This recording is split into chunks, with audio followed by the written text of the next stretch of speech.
Soyez bénis, soyez abondamment bénis. Que tu peux regarder ton voisin, tu vas simplement lui dire, comprends la transition. Dis-le lui encore.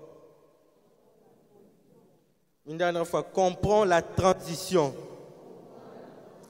Sinon, tu ne jouiras pas pleinement des avantages de cette période. Soyez bénis. Josué chapitre 5, le verset 12.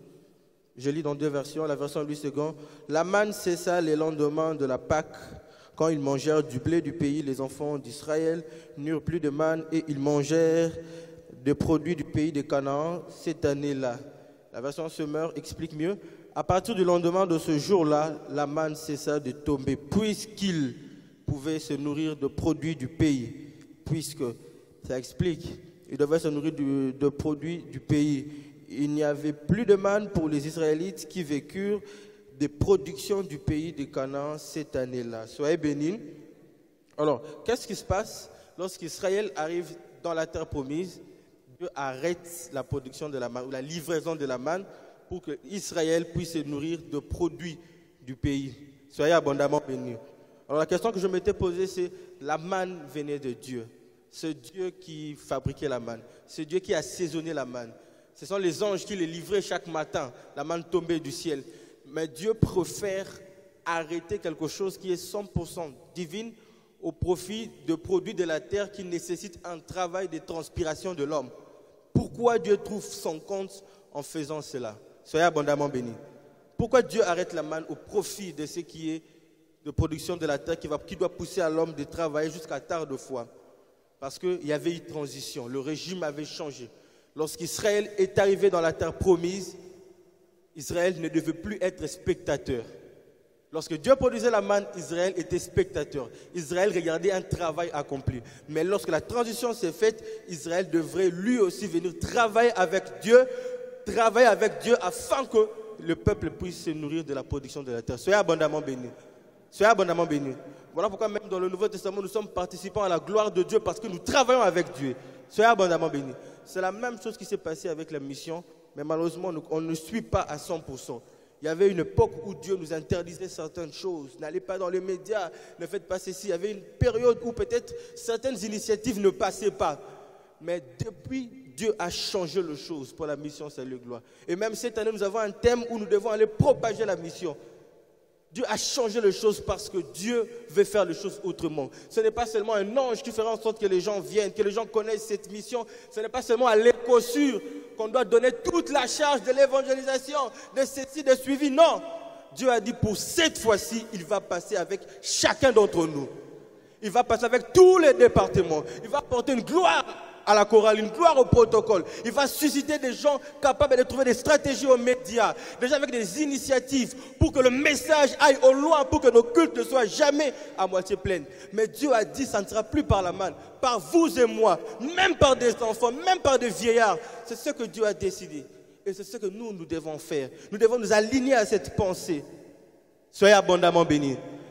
Il n'y a plus de spectateurs maintenant. Nous sommes tous appelés à faire en sorte que la production donne, qu'il y ait de résultats, Soyez abondamment bénis.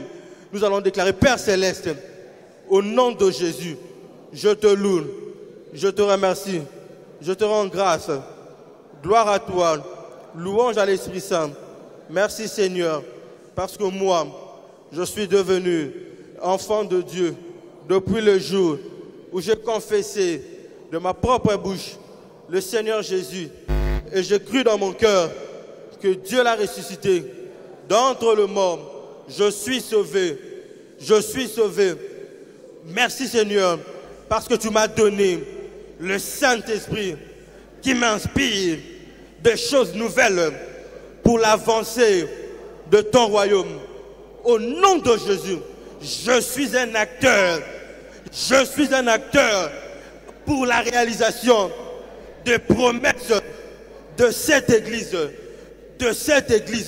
au nom de Jésus. La Bible dit dans Néhémie, nous bâtir la muraille,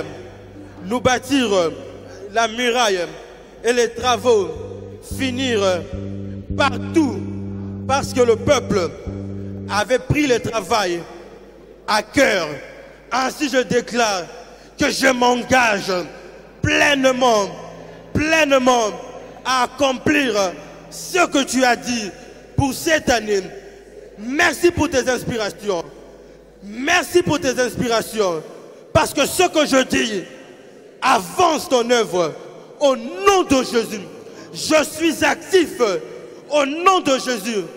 Paul a dit, et je le déclare pour ma vie, je suis un dispensateur des mystères de la longévité. Et à cause de moi, les gens seront sauvés, les malades seront guéris. Au nom de Jésus, tout le monde vivra au centre de plan de Dieu dont il est porteur. Au nom de Jésus, au nom de Jésus, au nom de Jésus, j'ai compris ma tâche et je m'attelle sans relâche. Au nom de Jésus, je dis ce que je crois. Je crois à ce que je dis et je le vois s'accomplir dans ma vie. C'est au nom précieux du Seigneur Jésus-Christ que nous avons ainsi déclaré. Alléluia.